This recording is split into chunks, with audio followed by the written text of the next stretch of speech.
Hello, and welcome to My Dog Will Eat My Face. This is a bonus episode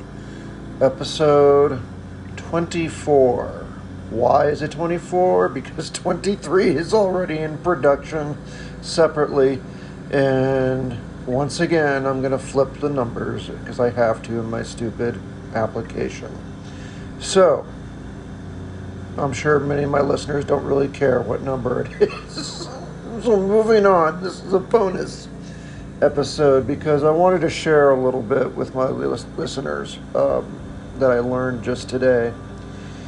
I've been in a lot of discussions online and elsewhere with folks who suffer from congestive heart failure, or as I'll call it, CHF, which is what I suffer from. And in a lot of these conversations, they asked me, what kind of heart failure do I have? And woe is me, I'm stumped. All I can say is the icky kind. I can't really give a straight up answer. So I took it upon myself to ask my cardiologist point blank, what kind of heart failure do I have? How would you classify it? And she gave me a pretty lengthy written answer. And I wanted to share that with my listeners because it actually hit me pretty hard. The short end of it is that there is a New York Heart Association, or NYHA, that has various classifications for heart failure. And I'm a class 4, which means you have trouble taking a breath even at rest.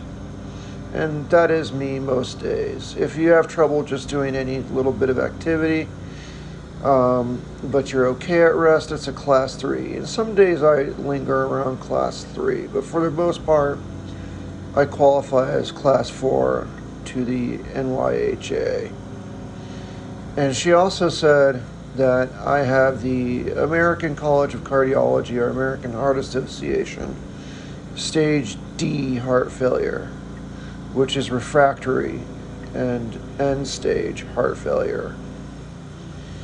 Now, I took it upon myself to Google the life expectancy of stage D heart failure, and that came back as less than a year for most people.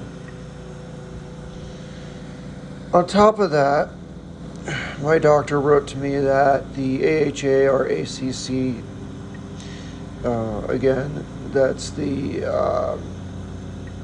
American College of Cardiology, or the American Heart Association, also has a congenital heart disease classification. And I am in the CHD anatomy class 3, which is called Great Complexity and Physiological Stage D due to uncontrolled heart failure symptoms and low oxygen levels. So I got my answer as to what kind of heart failure I have, and it doesn't sound good. I knew it wouldn't. I wasn't expecting a glowing review. Oh, you have the stage of heart failure that's recoverable, and you're going to get out of this, and you'll be shiny and clean after it's all said and done. I didn't expect that. I'm not a fool. I did expect some doom and gloom, but the answer she gave was pretty extensive with the doom and gloom.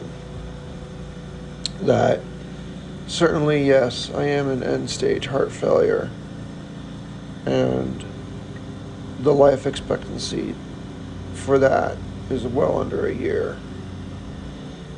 And I'm also a stage D, according to the, or excuse me, stage D class 3, according to the AHA or ACC, and that's great complexity and physiological stage D due to uncontrolled heart failure symptoms and low oxygen levels. None of that sounds pretty. So I wanted to share that with my listeners. It is a pretty extensive battle ahead of me. It really stuck into my day that was otherwise a pretty normal day. that yes, I am, in fact, dying. And there's nothing I can do about it, and there's nothing medical science can do about it. And so I turned to make a bonus podcast relaying this information to my listeners, which I know includes my friends and my family, so they can know the classification which I was given. Now, how do I feel about it? Again, I'm not surprised. I wasn't expecting a glowing review. But at the same time, it's never fun to hear such doom and gloom and a prognosis that you are indeed dying. It's very difficult to know where to go from there. Obviously, I've approached that subject ad nauseum throughout this podcast. The best things I have are my past, frankly, the life I have lived. The fact that up until recently, I did live a full life. I did travel extensively. I did learn a lot. I'm still learning a lot every day, which is something I love to do. I've definitely loved and lost. I've gained. I've been married. I've divorced. I've gone the whole gambit. And suffice it to say, I did live a very full life. And there's details in it which, as I'm sure my listeners know, are difficult to organize in a way to share with the large public. I've already shared so much, and I'm certain I'm missing quite a few details.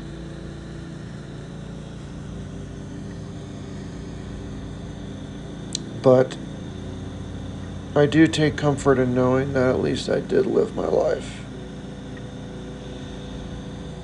I've taken a lot of solace in stoicism lately, frankly. And come to really find comfort in the words of folks like Marcus Aurelius or Seneca. Especially Aurelius, where he said the real fear is not of death. The real fear is to never have lived at all. And that is true. Imagine if I were in this stage and I'd never have lived at all. Imagine how much worse this would be, knowing that my life was going to be cut short and I had little to show for my time here on earth. That would be worse than hell, I'd imagine. So, at least I can say I did live, because we all die. We all eventually expire. And what matters is what we do in our lives. Because it's that which will echo in eternity, to quote the Roman author Virgil. So, I wanted to merely just share that little bit of information, the classification that I have. It's something I've never touched on in my podcast because I never really knew the technical terminology for it. And silly me, I had to ask, and I got an answer. So, that's really the only purpose of this really short bonus episode. I just merely wanted to share what I had learned with my listeners And I guess to reiterate, if you're listening to this and if you're alive, please live your life. Please don't be paralyzed with fear. Because we're all going to come to this point where we're going to look back when you're at the very closure of your life. And you're going to wonder what you did here. And you better hope there's something there to look at. And I don't mean professionally, for financially, although that counts to some extent. I mean to live the life that you wanted to live. I mean, if that is all you wanted to live was a career life, then who am I to judge? For some people, it's kids or grandkids. For others, it's the experiences they've had in life, which is where I stand.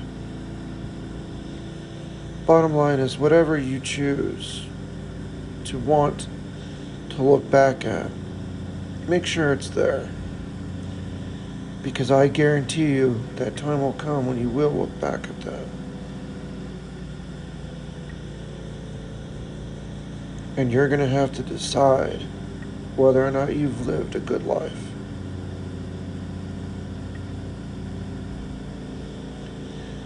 And I think in the final stage,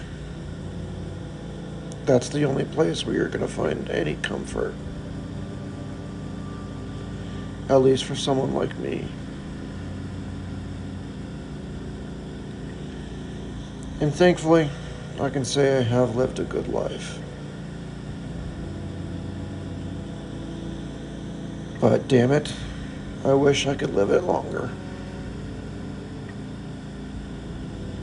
I won't be shy about saying that. But alas, it is what it is. And at least looking back, I can say at least I was here.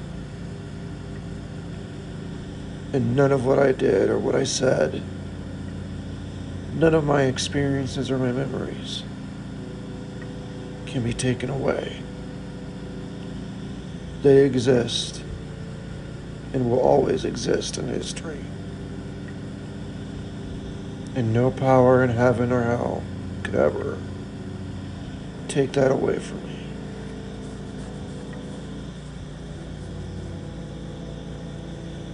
And that's a position that I hope my fellow man comes to as well.